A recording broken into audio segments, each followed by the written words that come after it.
Bismillahirrahmanirrahim. Assalamualaikum warahmatullahi wabarakatuh. Waalaikumsalam warahmatullahi wabarakatuh. Puji syukur kita ucapkan atas kehadirat Allah Subhanahu wa Ta'ala, yang mana pada sore hari ini kita dapat berkumpul dalam perkuliahan dengan keadaan sehat walafiat. Salawat serta salam tidak lupa kita sanjung agungkan kepada junjungan kita Nabi besar Nabi Muhammad SAW. Kami ucapkan terima kasih kepada Mistika Febriani MPD selaku dosen pengampu mata kuliah teori dan teknik konseling serta teman BKPI kelas G yang berbahagia. Sebelumnya izinkan kami memperkenalkan diri terlebih dahulu.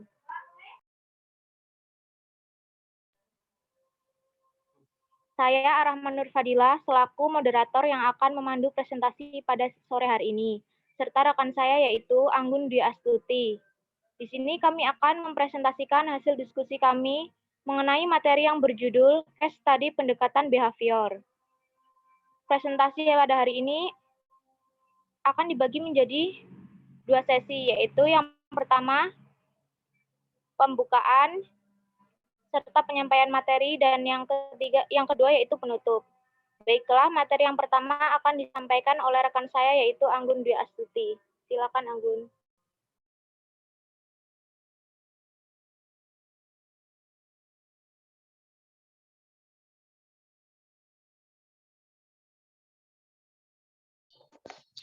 A. General overview dari teori behavior. Tujuan utama terapi perilaku adalah menghilangkan pola perilaku maladaptif klien dan menggantinya dengan pola yang lebih konstruktif. Terapis mengidentifikasi pola pikir yang mengarah pada masalah perilaku dan kemudian mengajarkan cara berpikir baru yang dirancang untuk mengubah cara klien bertindak. Pendekatan ini memiliki keunggulan dalam menentukan tujuan perilaku yang jelas dan konkret yang dapat dipantau dan diukur. Teknik yang digunakan secara empiris dipilih untuk menangani masalah tertentu dan penilaian dan pengobatan terjadi secara bersamaan. Selanjutnya, yang B, perspektif terapis multimodal behavior pada kasus root. Terapi multimodal adalah pendekatan berbasis luas, sistematis, dan komprehensif untuk terapi perilaku yang membutuhkan eklektisme teknis, yaitu menggunakan teknik yang efektif terlepas dari titik asalnya. Penilaian multimodal dari root, ketidakjelasan terutama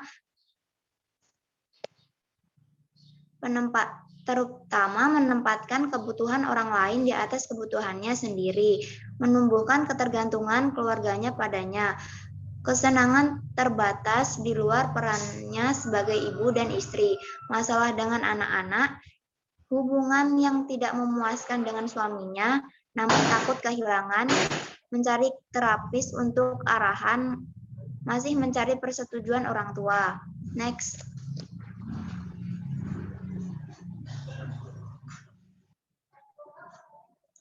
Tujuan terapi multimodal bukan untuk menghilangkan setiap masalah yang teridentifikasi.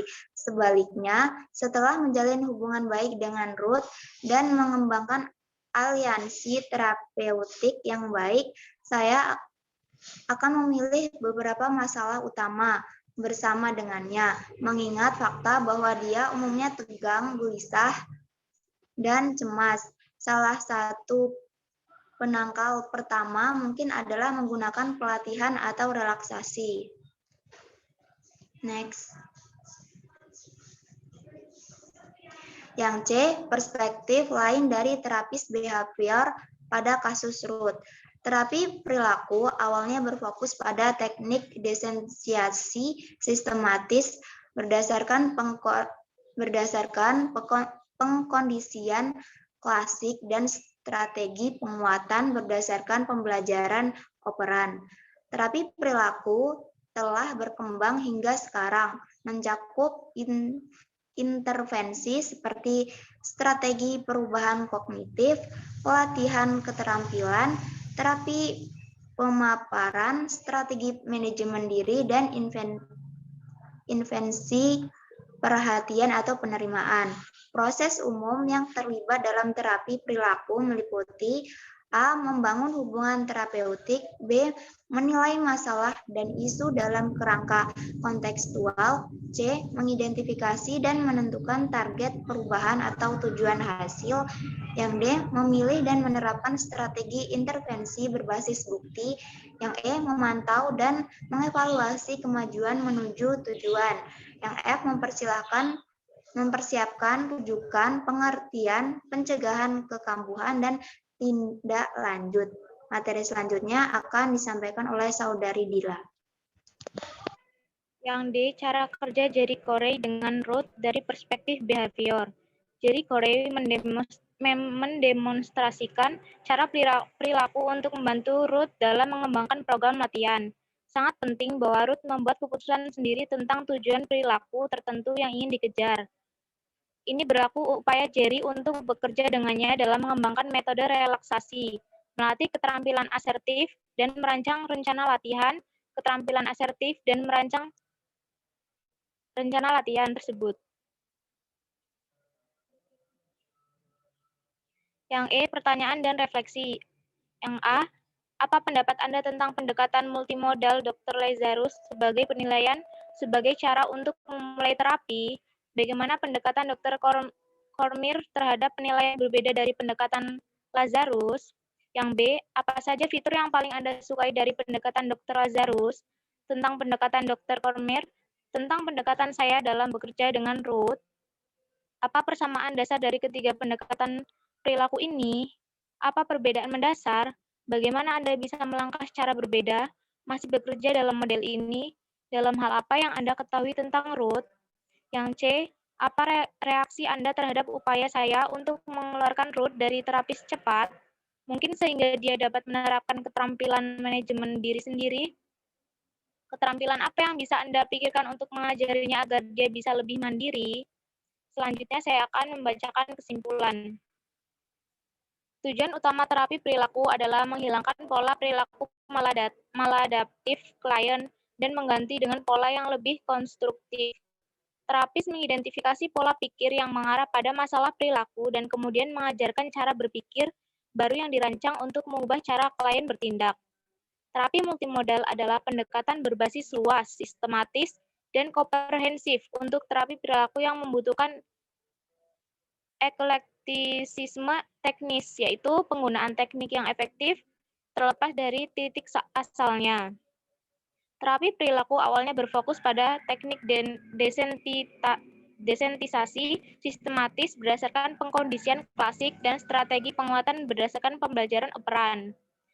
Ini masih klasik dalam pendekatan ini. Terapi perilaku telah berkembang hingga sekarang mencakup intervensi seperti strategi perubahan kognitif, pelatihan keterampilan, terapi pemaparan, strategi manajemen diri, dan intervensi perhatian atau penerimaan. Dalam DVD, untuk konseling integratif, kasus Ruth dan dosen sesi 8 fokus perilaku dalam konseling. Saya mendemonstrasikan cara perilaku untuk membantu Ruth dalam mengembangkan program latihan sangat penting, bahwa Ruth membuat keputusan sendiri tentang tujuan perilaku tertentu yang ingin dia kejar. Baiklah, itu saja sesi penyampaian materi dari kelompok kami. Kami dari kelompok 11 memohon maaf apabila terdapat kesalahan atau kekurangan dalam penyampaian materi. Kepada Allah kami mohon ampun. Saya akhiri. Wassalamualaikum warahmatullahi wabarakatuh. Waalaikumsalam warahmatullahi wabarakatuh.